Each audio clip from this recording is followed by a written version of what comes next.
Saludos a todos. He sacado los segmentos relacionados a Groenlandia expresados por el presidente Donald Trump en su discurso en el Foro Mundial Económico y los he unido en este video porque pienso dar mis opiniones en mi próxima charla y deseo que ustedes sepan de qué estoy hablando y la procedencia o la referencia relacionada a mi análisis y mis opiniones. Así que oigamos lo que el señor Donald Trump dijo sobre Groenlandia en el Foro Mundial Económico en Davos el 21 de enero del año 2026, donde le dedicó 9 minutos a la isla de Groenlandia. Además, es esencial que vean el video. Trump alborota el Foro Mundial Económico. Ultimately, these are matters of national security, and perhaps no current issue makes the situation more clear than what's currently going on with Greenland. Would you like me to say a few words of Greenland? I was going to leave it out of the speech, but I think I would have been reviewed very negatively. I have tremendous respect for both the people of Greenland and the people of Denmark, tremendous respect. But every NATO ally has an obligation to be able to defend their own territory. And the fact is, no nation or group of nations is in any position to be able to secure Greenland other than the United States. We're a great power, much greater than people even understand. I think they found that out 2 weeks ago in Venezuela. We saw this in World War II, when Denmark fell to Germany after just 6 hours of fighting and was totally unable to defend either itself or Greenland. So the United States was then compelled, we did it, we felt an obligation to do it, to send our own forces to hold the Greenland territory, and hold it we did at great cost and expense. They didn't have a chance of getting on it, and they tried. Denmark knows that. We literally set up bases on Greenland for Denmark. We fought for Denmark. We weren't fighting for anyone else. We were fighting to save it for Denmark. Big, beautiful piece of ice. It's hard to call it land. It's a big piece of ice. But we saved Greenland and successfully prevented our enemies from gaining a foothold in our hemisphere. So we did it for ourselves also. And then after the war, which we won it big. Without us, right now you'd all be speaking German and a little Japanese, perhaps. After the war, we gave Greenland back to Denmark. How stupid were we to do that? But we did it. But we gave it back. But how ungrateful are they now?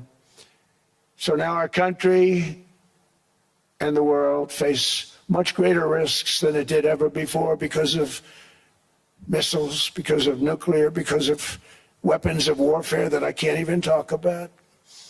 Greenland is a vast, almost entirely uninhabited and undeveloped territory. It's sitting undefended in a key strategic location between the United States, Russia, and China. That's exactly where it is, right smack in the middle.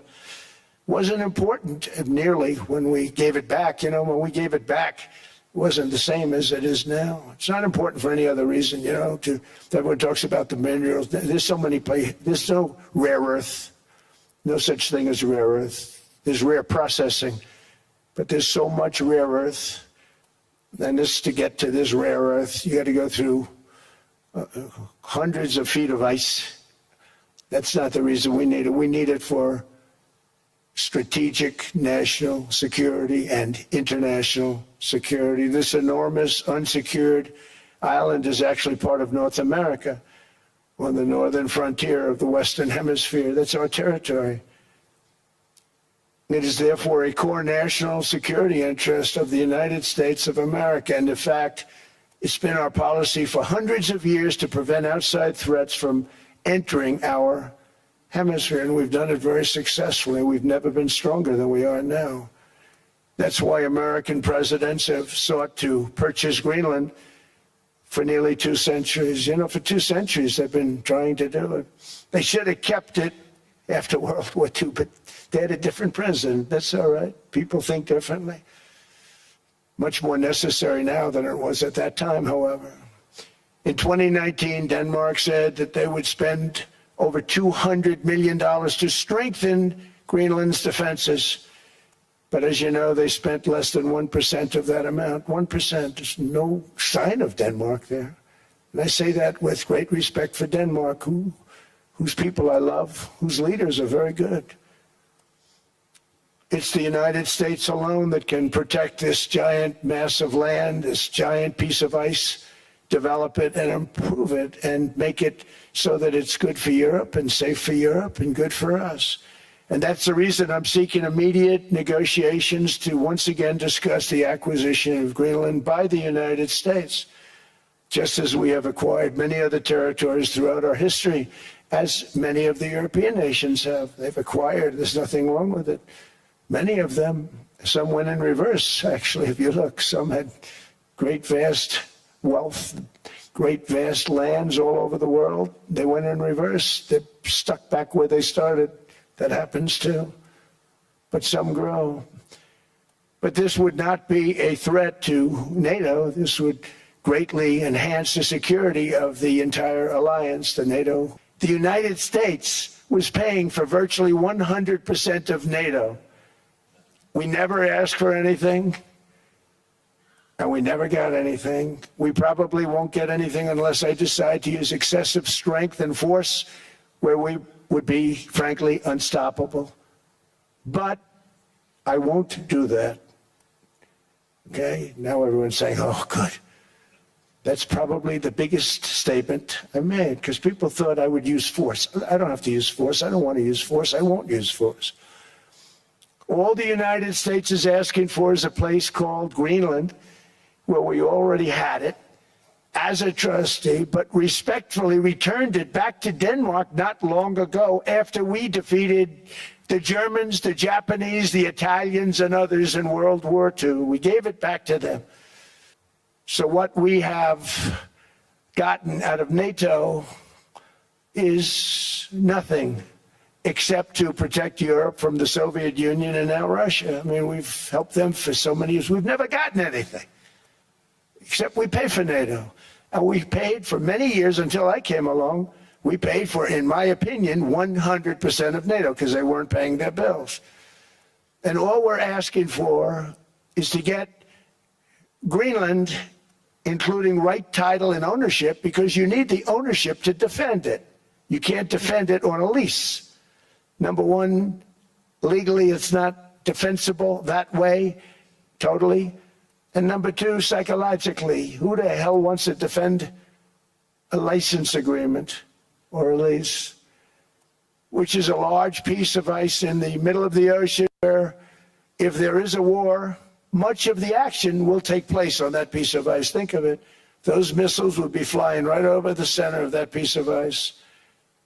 All we want from Denmark for national and international security and to keep our very energetic and dangerous potential enemies at bay is this land on which we're going to build the greatest golden dome ever built. We're building a golden dome that's going to, just by its very nature, Europe, I'm helping NATO, and I've until the last few days when I told them about Iceland, they loved me. They called me daddy, right, last time. A very smart man said, he's our daddy. He's running it. I was like running it. I went from running it to being a terrible human being. But now what I'm asking for is a piece of ice, cold and poorly located, that can play a vital role in world peace and world protection. It's a very small ask compared to what we have given them for many, many decades. So we want a piece of ice for world protection, and they won't give it. We've never asked for anything else, and we could have kept that piece of land, and we didn't. So they have a choice. You can say yes, and we will be very appreciative, or you can say no, and we will remember. Without us, most of the countries don't even work. And then you have the protection factor. Without our military, which is the greatest in the world by far, without our military, you have threats that you wouldn't believe. You don't have threats because of us. Hemos llegado al final de lo que indicó el presidente de los Estados Unidos, Donald Trump, sobre Groenlandia. Y en la próxima charla estaremos analizando las palabras del presidente Trump, donde además daré mis especulaciones sobre la aprobación de la estructura de una negociación que se hará en el futuro, que la clasifican como perpetua, relacionada al domo de oro de los Estados Unidos y Groenlandia. Hasta mañana. Y ya llegamos al final de esta charla. Gracias a los miembros patrocinadores de la zona privada del canal y a las personas que también patrocinan este canal mediante los Super Thanks. Si no está suscrito, lo invito a que se suscriba y aprieta la campanita de notificaciones. Recomiende este canal y comparta nuestros videos. Me da un like y nos vemos en el próximo resumen noticioso. Hasta mañana.